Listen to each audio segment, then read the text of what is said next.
Recuerda que puedes escuchar este audio horas antes de su estreno y sin publicidad suscribiéndote en cesarvidal.tv.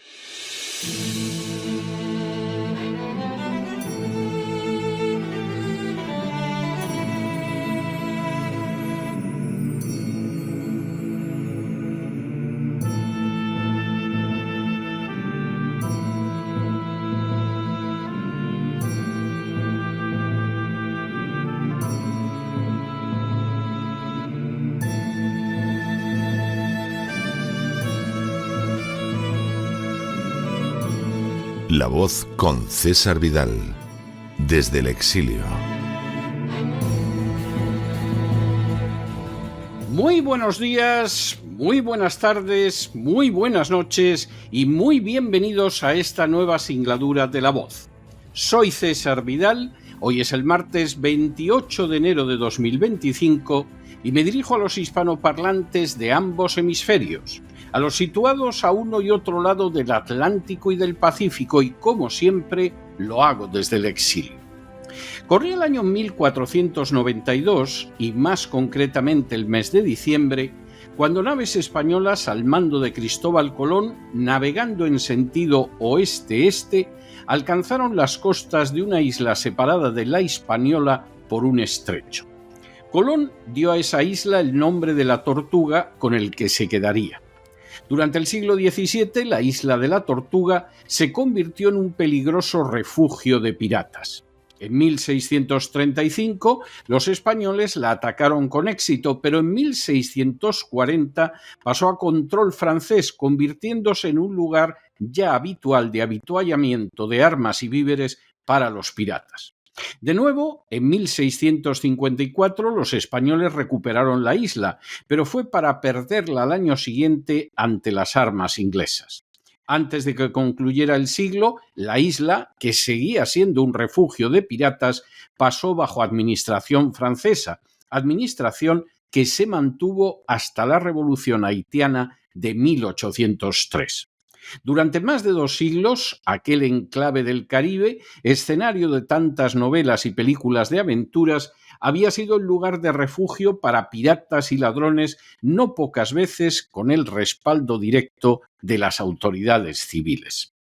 En las últimas horas hemos tenido nuevas noticias sobre la manera en que los buscabonus de la agencia tributaria asesoraron al hermano del presidente del gobierno, Pedro Sánchez, para no pagar un céntimo de impuestos. Sin ánimo de ser exhaustivos, los hechos son los siguientes. Primero, en el año 2023, el Ministerio de Hacienda lanzó una campaña de propaganda para justificar la insoportable presión fiscal que soportan los que viven en España.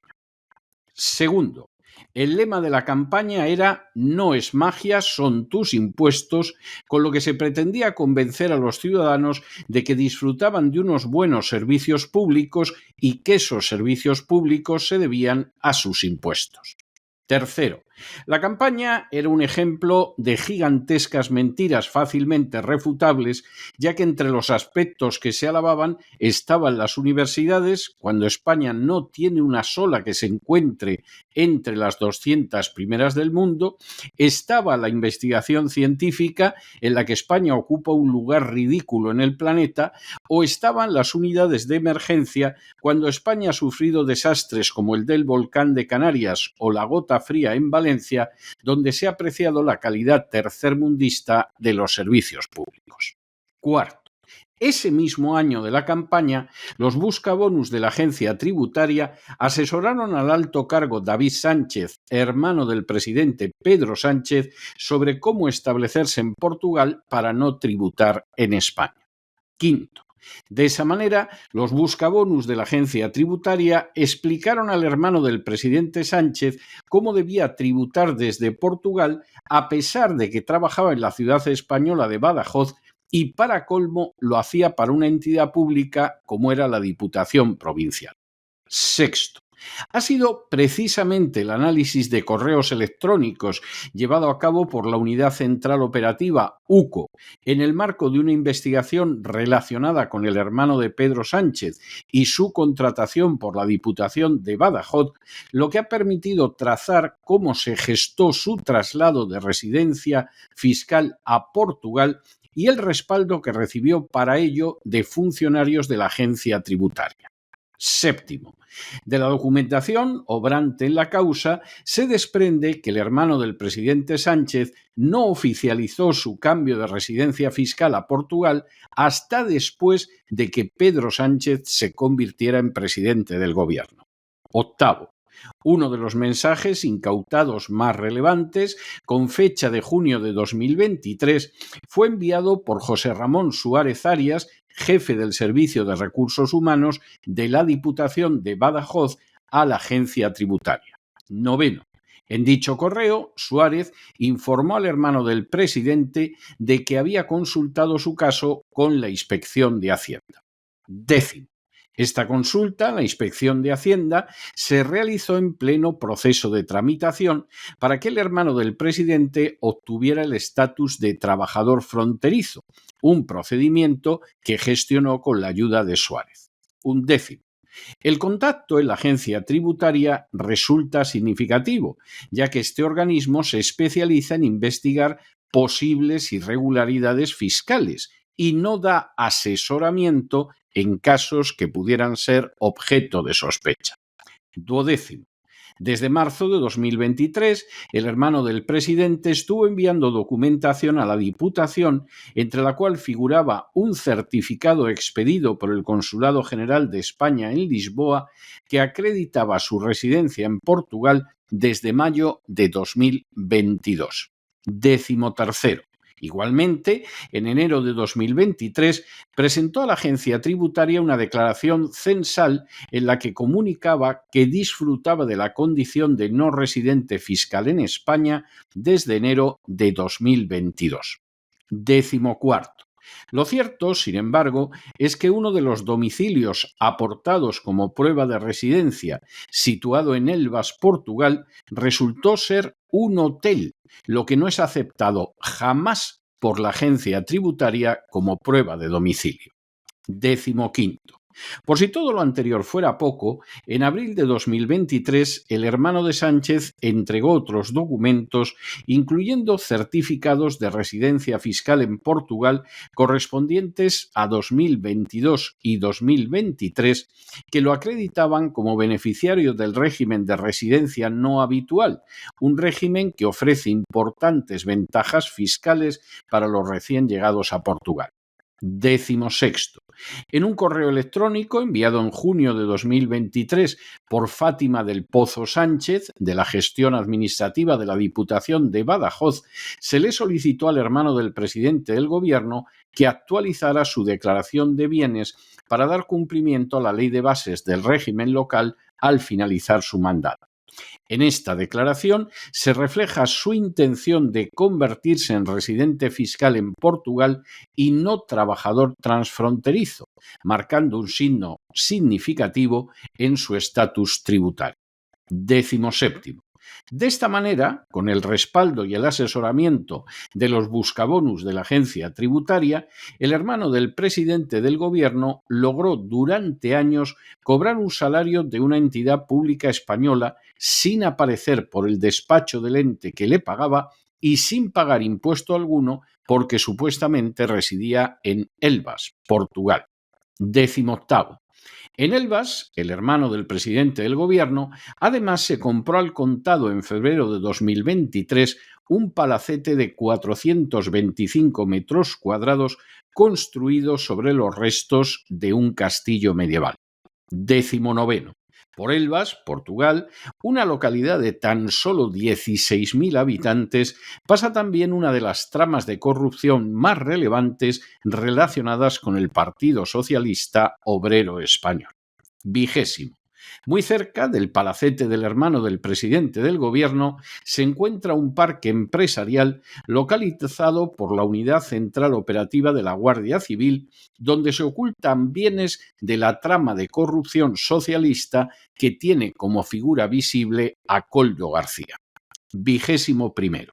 Estos bienes se hallan enmascarados en sociedades mercantiles portuguesas constituidas por 4 miembros de la red, de los que el más conocido es el empresario Víctor de Aldama, conectado con Begoña Gómez, la esposa de Pedro Sánchez, y con el antiguo ministro José Luis Ábalos, con el que estuvo la noche que Delcy Rodríguez, vicepresidenta de Venezuela, aterrizó en el aeropuerto de Barajas, en Madrid. 22. En las sociedades ubicadas en la localidad portuguesa de Elvas se hallan además Javier Serrano Costumero, Ignacio Díaz Tapia, vinculado con un testaferro del presidente venezolano Nicolás Maduro, que está siendo perseguido por el FBI, y César Moreno García. 23. Las compañías que abrieron en el mismo pueblo donde supuestamente reside el hermano de Pedro Sánchez son Atmósfera Audat Unipessoal LDA, Brava Percepção Unipessoal LDA, Etapinvivisibel Unipessoal LDA y Fenómeno Esférico Unipessoal LDA. 24. De manera bien reveladora, la investigación policial ha dejado de manifiesto cómo Carlos Moreno, el jefe de gabinete de la ministra de Hacienda, María Jesús Montero, organizó una reunión entre Víctor de Aldama y la número 3 de la agencia tributaria, reunión por la que presuntamente habría cobrado 25.000 euros. 25. La cantidad fue entregada presuntamente por el propio Koldo García, entonces asesor del antiguo ministro de Transportes José Luis Ábalos, al jefe del gabinete de la ministra de Hacienda. 26. Gracias a esa reunión con el alto cargo de Hacienda, la agencia tributaria concedió a Aldama el aplazamiento de pago de una deuda de casi 2 millones de euros de la sociedad Pilot Real Estate, una sociedad de Aldama. 27. La número 3 de Hacienda, Consuelo Sánchez García, fue nombrada directora de Recursos Humanos. Antes de asumir ese cargo, Sánchez García había sido delegada especial de la Agencia Tributaria de Madrid y responsable del equipo regional de recaudación de grandes empresas de Madrid. Fue precisamente en esa época cuando concedió a Aldama lo que le pedía, supuestamente gracias a un soborno. 28. Por si todo lo anterior fuera poco, la agencia tributaria también acudió en rescate del hermano del presidente del gobierno español para evitar que respondiera ante la Administración de Justicia por sus presuntos delitos. 29. La primera vez lo hizo el año pasado, cuando a petición del juzgado que investigaba al hermano del presidente del gobierno español, emitió un informe exculpándolo totalmente. Informe que no llevaba ninguna firma, que no llevaba el membrete de la agencia tributaria y que no llevaba fecha.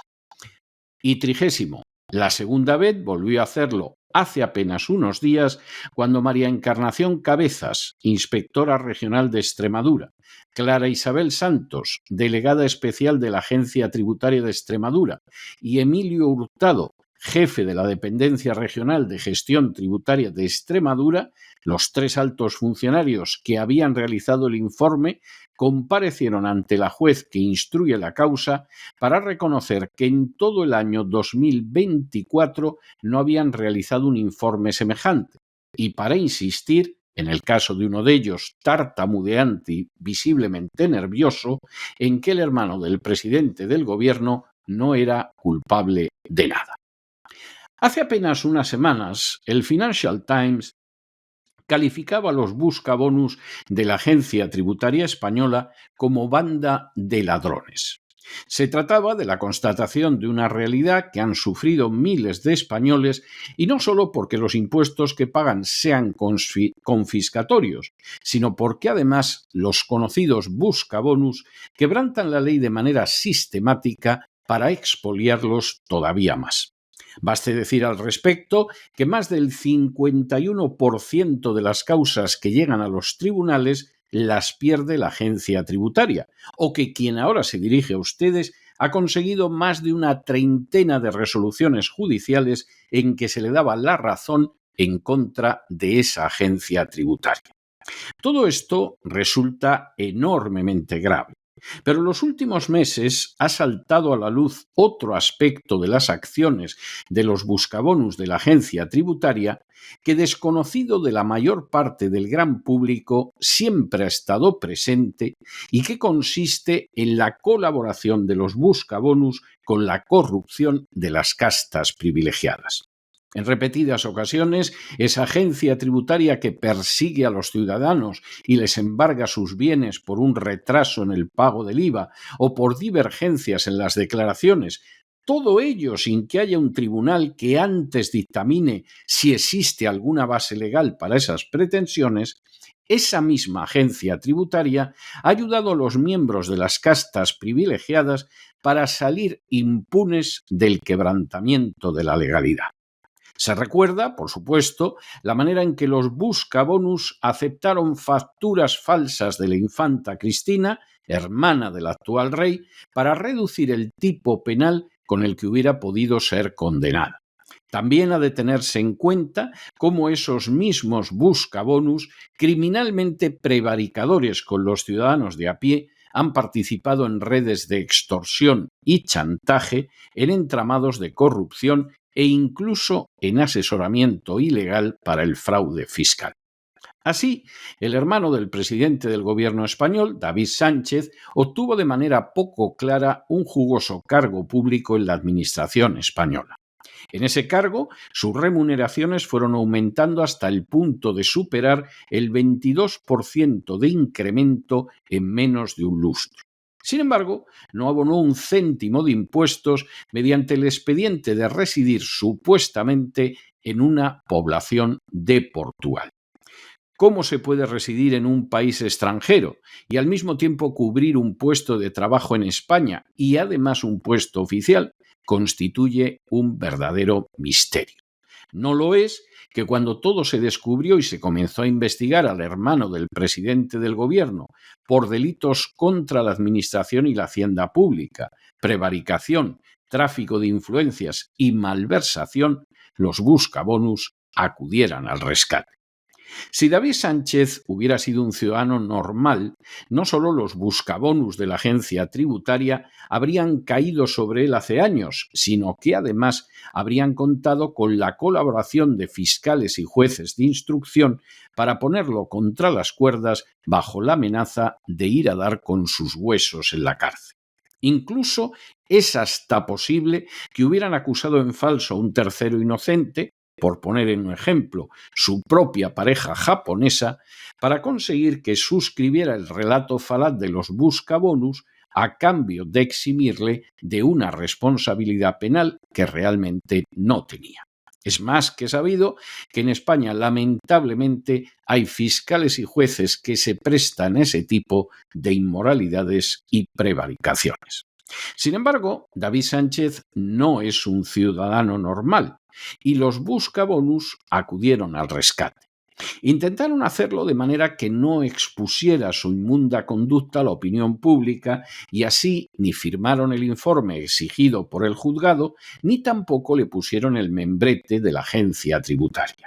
Se trataba de María Encarnación Cabezas, inspectora regional de Extremadura, de Clara Isabel Santos, delegada especial de la Agencia Tributaria de Extremadura, y de Emilio Hurtado, jefe de la Dependencia Regional de Gestión Tributaria de Extremadura, que acudieron como perros obedientes a cumplir sus órdenes y a eximir de toda responsabilidad a un personaje que presenta indicios de haber perpetrado no uno, sino varios delitos. Ahora hemos sabido además que fue la propia agencia tributaria la que asesoró al hermano del presidente del gobierno sobre la manera en que podía defraudar mejor a la hacienda y para remate nos hemos encontrado con que la ciudad donde fijó su residencia David Sánchez es también el emplazamiento por donde pasa una de las ramificaciones de la corrupción vinculada no solo al hermano del presidente del gobierno, sino también a Koldo García e incluso a un personaje clave del entorno de Nicolás Maduro. Como maestros de ceremonias de este fraude, que acaba llegando hasta esos lazos prolongados e inmundos que unen al Partido Socialista con el régimen venezolano, planean, asesorando, exculpando y sirviendo para lo que sea los buscabonus de la agencia tributaria, algunos en puestos inmediatamente anejos a la propia ministra de Hacienda, como Consuelo Sánchez García, directora de Recursos Humanos del Ministerio de Hacienda, o bien de la altura de María Encarnación Cabezas, inspectora regional de Extremadura, Clara Isabel Santos, delegada especial de la Agencia Tributaria de Extremadura, y Emilio Hurtado, jefe de la Dependencia Regional de Gestión Tributaria de Extremadura. En un país normal, pero desgraciadamente España no lo es, este tipo de personajes no solo serían encarcelados a la espera de una investigación judicial que determinara su participación en distintos delitos sin excluir la prevaricación, sino que además sus bienes serían inmediatamente embargados para asegurar las posibles responsabilidades económicas. Pero en España, donde los impuestos son astronómicos y los servicios públicos tercermundistas, no serán enviados a prisión, y no lo serán porque siempre habrá fiscales controlados desde el poder político y jueces más que comprensivos que lo evitarán. A fin de cuentas, para recibir dinero público sin pagar impuestos, para montar empresas pantalla y para conectar con la dictadura venezolana, siempre quedarán lugares idílicos como Elvas, una pequeña localidad en Portugal donde parece que encuentra refugio todo tipo de piratas, incluidos algunos procedentes del régimen chavista de Venezuela, como si se tratara de una nueva isla de la Tortuga. Es harto sabido cómo se podría acabar con ese nido de piratas. Como en el caso de la isla de la Tortuga, solo sería posible a través de una revolución nacional que acabara con los que despojan a los ciudadanos y que además tienen el descaro de intentar justificar expolios y latrocinios sin cuento con la excusa de que no es magia, son tus impuestos. La realidad es que deberían decir no es magia, es que nosotros los piratas os robamos. Nos aprovechamos de vuestra estupidez y luego nos refugiamos ya no en la isla de la Tortuga, sino en lugares mágicos como Elvas. Pero no se dejen llevar por el desánimo o la frustración, y es que a pesar de que los poderosos muchas veces parecen gigantes, es solo porque se les contempla de rodillas y ya va siendo hora de ponerse en pie. Mientras tanto, en el tiempo que han necesitado ustedes para escuchar este editorial, la deuda pública española ha aumentado en más de 7 millones de euros. ¿Y cómo va a ser de otra manera? Con la cantidad de bonus que hay que entregar a esa hez de la hez del funcionariado español, que son los buscabonus. Muy buenos días, muy buenas tardes, muy buenas noches. Les ha hablado César Vidal desde el exilio. Que Dios los bendiga.